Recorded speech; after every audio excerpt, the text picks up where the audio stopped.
Google Forms is a great tool to use if you need to survey your students or if you'd like to quiz your students. You can use Google Forms for both a survey and a quiz. To do that, I'm going to create a form in my January 2nd in-service folder. And so I'm going to access the folder, and then I'm going to go to Create Form.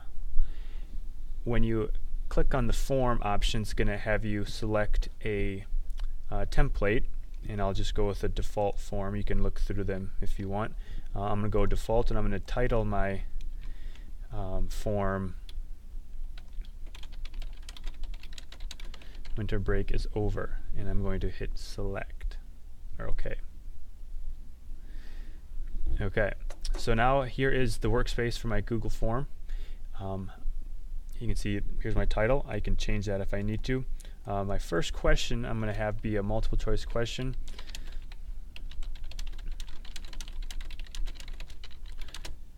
And I'll make sure it says multiple choice.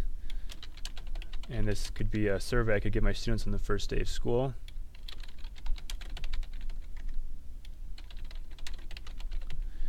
All right.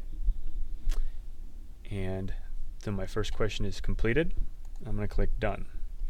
Okay, so I have one question so far. I'd like to add a second question, so I'm going to go add item. And this question is going to be,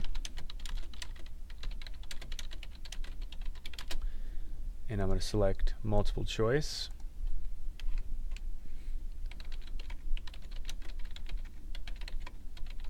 And add my choices there.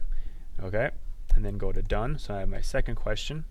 So I have two multiple choice questions for my student survey. I'm going to go to add item, and for my third item I can select from a number of different things. Text, a larger amount of text, stick with the multiple choice, check boxes, choose from a list, and so on. So I'm going to go text.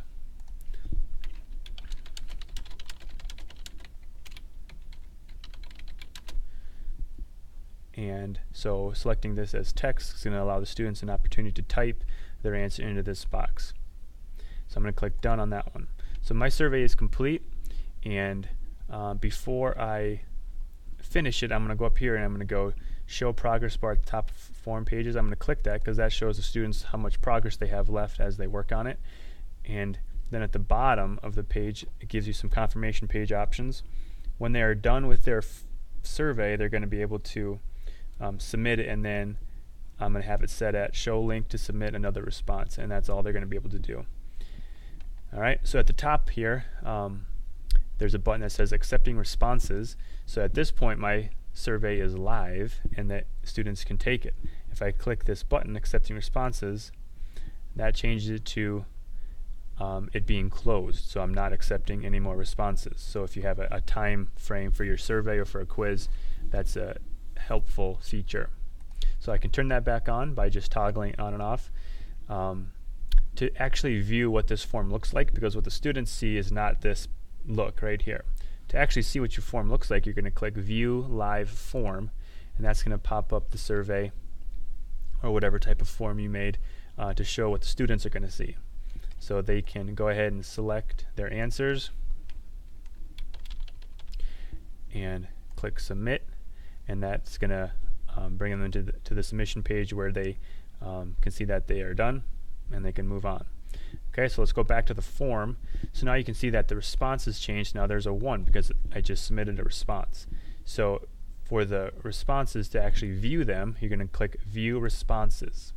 That's going to bring you to a spreadsheet that is created automatically that will keep track of all the responses that came in. Now one thing that I didn't do on my form is have the students put their name, so this is more of an anonymous survey. When you go back to your Drive account and you access the folder where you created your form, you'll see that the Winter Break is Over form is in the folder. So again, you can just click that to get back to the form to either fix it, change it, add to it, or to view the responses.